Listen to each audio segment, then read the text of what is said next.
up, everybody? This is a season 7 opener. Can you believe that? 7 seasons. Where did the time go? Thank you for your love. Thank you for your support. Thank you for always parenting up. I am right here in the heart of it all at iHeart Studios in Atlanta, Georgia. Just had a phenomenal conversation with John of GNN and his show, Georgia Focus, focusing on real community, real activism, real love, real support. Parenting Up, Caregiving Adventures with comedian Jay Smiles is the intense journey of unexpectedly being fully responsible for my mama. For over a decade, I've been chipping away at the unknown, advocating for her, and pushing Alzheimer's awareness on anyone and anything with a heartbeat. Spoiler alert, this shit is heavy. That's why I started doing comedy, so be ready for the jokes. Caregiver newbies, OGs, and village members just willing to prop up a caregiver, you are in the right place. Hi, this is Zeddy. I hope you enjoy my daughter's podcast. Is that okay? Today's supporter shout out comes from YouTube at IVOPAIGE. And I quote, question mark. Someone I remember in younger days was an engineer and an inventor. Emoji thumbs up. Thank you so much for acknowledging that. It's true. And the someone is me. Yes. If I'm going to complain about products that need to be invented or modified in the world of dementia, then maybe I am the solution to the problem that I see. I appreciate you acknowledging it, and you know what? I might pull out my sketch pad and see what I got.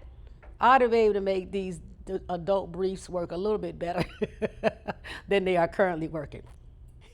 If you would like to be the recipient of a supporter shout out, please leave a review.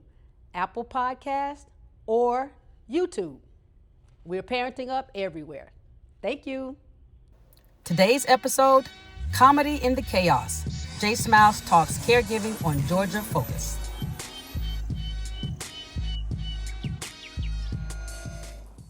Jay Smiles, it's good to see you today. Same here. Really good to see you. I met you at a Alzheimer's walk in Atlanta. Yes. Something drew me to you to come talk to you, and yes, you have a podcast about Alzheimer's because you've been deeply touched by this disease. I'm a comedian, a stand-up comedian too, and so on stage, what I say is my mom's brain broke. You know, Right. Just say it. You say it. That's what happened, and that's how I became, as you know, like 10 toes down in advocacy and trying to raise awareness, help caregivers. And you're doing it now. You were an attorney and a comedian, but an attorney too. You were one, or you are one? How does that work? Agreed. I don't. You know what? Truthfully, John, I don't know if I always know how it works. But academically, I have a law degree. Okay.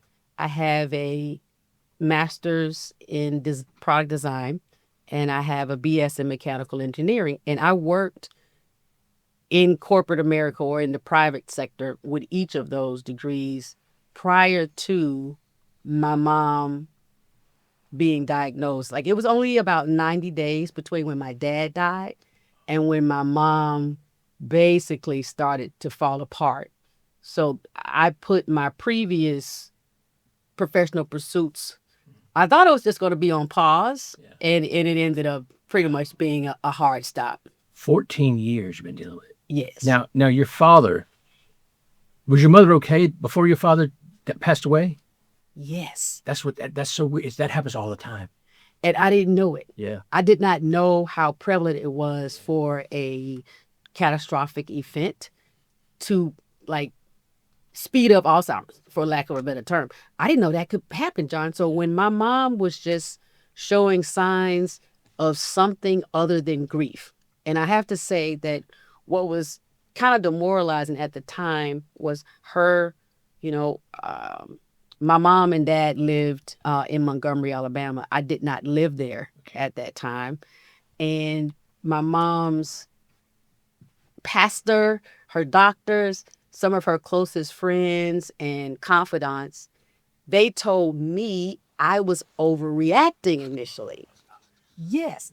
They said, I've never been married. So they said, well, Jay, no, your mom, your dad was the love of her life, and she found him on the couch, and that likely is just depression. She's just depressed, and she is mourning. And I thought, I don't think this is mourning. I know I've never been married, Yeah. but I know my mama. So it took a minute for me to find medical professionals who were willing to run the test and do the digging. My mother, at the time of my dad's death, my mom was just like 61, 62 years old. She was still working a full-time job. She's a CPA, forensic accountant. So she did really high-level, complex litigation dealing with big old numbers and big finance stuff. She had cases on the books, John. She had a staff, maybe 3 CPAs worked for her. So nothing Nothing. gave me reason to believe within 6 months of my dad's death, I would be fully responsible for her, for his estate, for all of their affairs. It was an avalanche. Yeah. And you've been doing it for 14 years, but now, Yeah. now also you have a podcast about caring for Alzheimer's people. I love That's it. that. Thank you. Thank you. You know, it's something that, my grandparents had it and I dealt with them, but it's something that needs to be talked about. I appreciate it. I And appreciate I it. love that you have a podcast. You got the Alzheimer's music, the Alzheimer's walk, and all. And what are you talking on your podcast? Thank you for teeing it up to me like that. I tried very hard to stick with the lighter side. We lead with levity, believing that humor heals. Comedy came because of caregiving for me. Okay. I did not. It wasn't on my bingo card, John. I was going to get to that. I was going to find out how you do comedy. Yeah. Okay. Well, look, I'll get. I won't jump Go ahead. It it was an escape hatch for me at the time. I didn't know I would start to do it professionally, but the podcast is titled "Parenting Up: Caregiving Adventures with Comedian Jay Smiles." And I'm very dedicated to the community of family caregivers and talking about the funny stuff. We hear enough of the hard stats and the data from scientists, from doctors. I mean, if I get one more research study in my inbox, I'm probably going to pull out all of my hair, especially because the research study isn't telling me there's a cure. Like, I don't even know how much more data do I need you to give me as a family caregiver. Now, I want the doctors and the scientists and the research people, you all do all that data. But it can be overwhelming a lot for a family caregiver and for their village of supporters. So we talk about, after you get through the crisis, how funny it was that your dad maybe walked outside in his underwear to cut the grass. Right. It's funny later. Right. And those are the kind of things that we like to talk about. And we also bring on, other family members or experts in the field that can tell family members, hey, this is how you tackle a scenario or an experience, ABC. Who had Alzheimer's, but you're not making fun of them. It's just, it helps you deal with it. That's correct. You find humor in it. I do that all the time. Good for you. And that's why I like that, because you deal with it too. And it's just natural that you do. Yes. I mean, it's a terrible disease. It's terrible, folks. It's terrible. But I can't imagine anything worse than that. I even had an uncle with sickle cell, and I was probably a teenager when he passed away. He beat the odds for the longevity of his life, but he didn't get to see 50 years old or anything like that. And you're right with how awful the disease is, because they can't communicate at all what they're feeling, what they need. And that is why, in my opinion, it is one of the harder things to watch happen to someone you're close to, because you don't know if they're making that face involuntarily. Does their stomach hurt? Do they have to go to the bathroom? Are they hungry? You have no idea. Right, right. Now, how's your mom now? Is she pretty far along with it? Or Yes, she is? she is very far along scientifically, but her spirit is so strong. I think, quite honestly, she's just wheeling herself through her heart to give a little more and to push back on the disease. She pretty much is not verbal anymore. You may get a no, yes, I love you. But other than I love you, everything else, you shouldn't trust it. Right, right, right. If she says yes or no, I'm hungry or not, I don't care. If it's time to eat, please put the food in front of her. Don't wait for her to ask. She's incontinent. She can walk with help. Like someone needs to guide her with her hands or something like that. She cannot be alone. She needs 24/7 care. She's not able to ask for anything or do anything for herself. How do you do that? How do you balance that? To be quite honest, I don't know if it's always balanced. I think if someone, Like me here. yeah, if someone were to really follow me and my team or my podcast team or my care team, it would look like peaks and valleys several times a day. We got a lot going on, then nothing going on. Then a lot going on, then nothing going on. So we are a part of a few different podcast communities where individuals ask to be interviewed. Like I remember Patty Davis. To be quite honest, I thought I was getting catfish, John. When her PR team reached out, former President Ronald Reagan's daughter, because she had a new book coming out about her time being his caregiver and how much healing that she actually was able to receive from a relationship with her father in caring for him toward the end. And so I've had people like her, Patty Davis, as well as neuroscientists or pastors, and then just the sister or the wife or the child of an average everyday citizen. Literally people from all over the world have contacted us to be on the podcast because family caregivers make up the backbone of the healthcare system in every nation, John. I knew we did it, but it wasn't until people started reaching out to me from Mexico, from Brazil, from Switzerland, from France, from Canada, that I was like, oh my goodness, without the help of family caregivers, everything would implode. That's right. Yeah. Yeah, it would. Do you have doctors come on and talk about you mentioned you had scientists on there. You have doctors come on and tell people what to do about it? We will have, I would say, maybe overall, doctors probably come on 25 to 30%. We really try to lean into having caregivers tell real life experiences so that our community can feel seen. That's what we've heard the most is you feel so isolated, you feel alone, you feel like nobody else knows what you're going through. But we do make sure to have medical experts that pertain to the dementias. Okay. What many people, it gets a little confusing. It's Alzheimer's dementia or is dementia Alzheimer's, or are they the same? Right. And so, there are double-digit numbers of different dementias. Alzheimer's is unfortunately the most popular. I'm saying popular, I would just say the most prevalent, I guess. Popular makes it sound like we like it. So No, I don't like it at all. we don't like it at all. But so there's Alzheimer's, there's frontotemporal dementia, Parkinson's.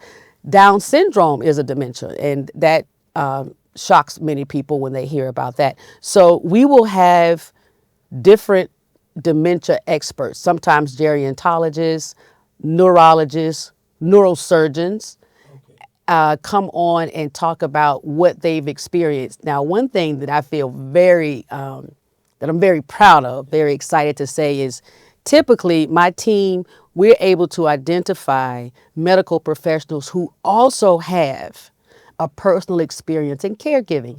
Maybe it's a spouse, a sibling, even if their caregiving may not be Alzheimer's. If you're a neurosurgeon and you're having to offer any care to an adult, you get it. You do. You And get your questions change, right? Your answers change. Your empathy is different. So we do our very best to make sure that even if you have the medical expertise, they're like, but have you ever cared for anybody, even for a month? And then that's what really makes you a perfect candidate for the parenting up community. There are individuals in their 30s being diagnosed with Alzheimer's. And the thought is, scientifically, you have somewhere between 3 and 6 years if you have an early onset diagnosis. I am, well, I'll never be able to prove it, but I do believe that my mom is still with me and can walk and give facial expressions of delight or despair because of the very significant changes we made as soon as her diagnosis was given to us. And I said, okay, her nutrition, we did something different for her nutrition. We took all the medicine they suggested. And it has helped.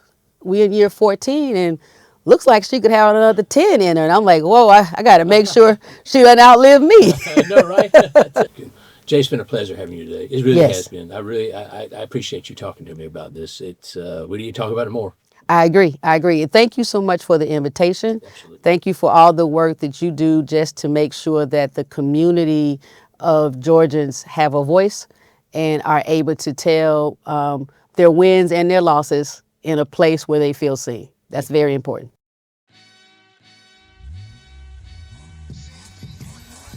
Today's Snuggle Up, thank you so much, John from Georgia Focus.